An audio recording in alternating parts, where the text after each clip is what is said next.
नमस्कार, आप live cities देख रहे हैं। मैं हूं जय शुक्ला। देखिए, कुढ़नी में उपचुनाव की गिनती चल रही है और इस वक्त की बड़ी खबर, दूसरे राउंड की गिनती खत्म हो चुकी है, जिसके बाद बीजेपी के केदार गुप्ता दूसरे राउंड में भी मनोज कुशवाहा से आगे चल रहे हैं। पहले राउंड की गिनती के बारे में हमने आपको बताया था, उस राउंड में यह बताया था कि लगभग 2000 वोटों से केदार गुप्ता आगे चल रहे थे। 1999 का वो आंकड़ा था। लेकिन अब दूसरे राउंड की गिनती भी कुढ़नी में खत्म हो चुकी है और दूसरे राउंड में भी केदार गुप्ता जो है उन्होंने बढ़त बनाया हुआ है, वो आगे चल रहे हैं और मनोज कुशवाहा महागठबंधन के प्रत्याशी 1567 मतों से फिलहाल पीछे चल रहे हैं। देखिए, दूसरे राउंड की हम आपको विस्तार से अगर जानकारी दें कितने वोट किसको प्राप्त हुए हैं तो वो भी जान लीजिए। देखिए, दूसरे चक्र के बाद केदार गुप्ता जो कि बीजेपी के प्रत्याशी हैं, उन्हें प्राप्त हुए हैं 7936 वोट। मनोज कुमार कुशवाहा को प्राप्त हुए हैं 6369 वोट, मतलब कि 1567 वोट के आसपास से ये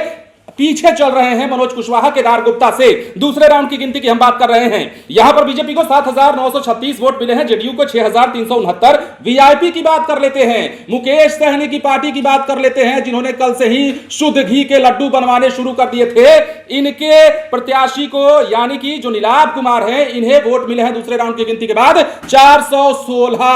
अब ओवैसी की पार्टी गुलाम मुर्तजा अंसारी जो मैदान में खड़े हैं, उन्हें कितने वोट मिले हैं दूसरे राउंड में? 321 वोट मिले हैं। लड़ाई जो है महागठबंधन वर्सेस बीजेपी की, यह पहले से ही कही जा रही थी, लेकिन यह भी कहा जा रहा था मुकेश सहनी की भूमिका इसमें बड़ी हो सकती है। जैसे गोपालगंज में मुकेश सहनी ने भूमिका निभाई, ओवैसी ने भूमिका निभाई, हो सकता है कुढ़नी में भी इनके समीकरण काम करें और कहीं ना कहीं एक नया बदलाव देखने को मिले। खैर, वो बात की बात है, लेकिन फिलहाल दूसरे राउंड की गिनती खत्म हो चुकी है कुढ़नी में और दूसरे राउंड की गिनती खत्म होने के बाद बीजेपी के केदार गुप्ता अब भी आगे चल रहे हैं। पहले राउंड में भी आगे चल रहे थे। बैलेट बॉक्स की गिनती जब शुरू हुई उस दौरान भी बीजेपी के प्रत्याशी ही आगे दिख रहे थे। अब दूसरा राउंड कहा जा रहा है कि 23 राउंड की गिनती चलेगी और दूसरा राउंड चूंकि अब खत्म हुआ है, तीसरे राउंड में देखते हैं क्या रुझान आता है चौथे राउंड में, क्योंकि पिक्चर अभी खत्म नहीं हुई है, पिक्चर अभी तो शुरू हुई है और पिक्चर में बहुत कुछ दिखना बाकी है। देखिए, कुढ़नी में काफी दावे, काफी वादे किए जा रहे हैं कई दिनों से, जब से प्रचार प्रसार धुआंधार चला। नीतीश कुमार, तेजस्वी यादव भी कुढ़नी में गए, वहां के लोगों से वोट की अपील की और कई सारी बातें मन से तमाम नेताओं ने यहां पर कही है।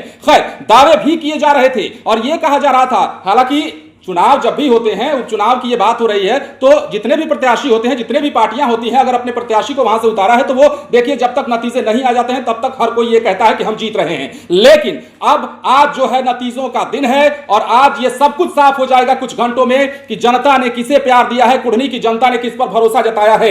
एक बार फिर से आप सुन लीजिए, दूसरे राउंड की गिनती खत्म हुई है कुढ़नी में और दूसरे राउंड की गिनती खत्म होने के बाद एक बार फिर से अगर ब्रीफ बताएं तो बीजेपी के केदार गुप्ता को 7936 मत प्राप्त हुए हैं, तो वहीं जेडीयू के मनोज कुशवाहा को 6369 वोट मिले हैं। मतलब यह हुआ कि 1567, हालांकि पहले राउंड की अपेक्षा यह मार्जिन कम हुआ है। पहले राउंड में लगभग 2000 वोटों से पीछे थे मनोज कुशवाहा, लेकिन दूसरे राउंड की जब गिनती खत्म हुई तो यह आंकड़ा 1500 के आसपास आ गया, 1567 वोट से पीछे है। अब आगे क्या होता है, बने रहिए लाइव सिटीज के साथ और देखते रहिए, क्योंकि गिनती चालू है और पिक्चर अभी बाकी है।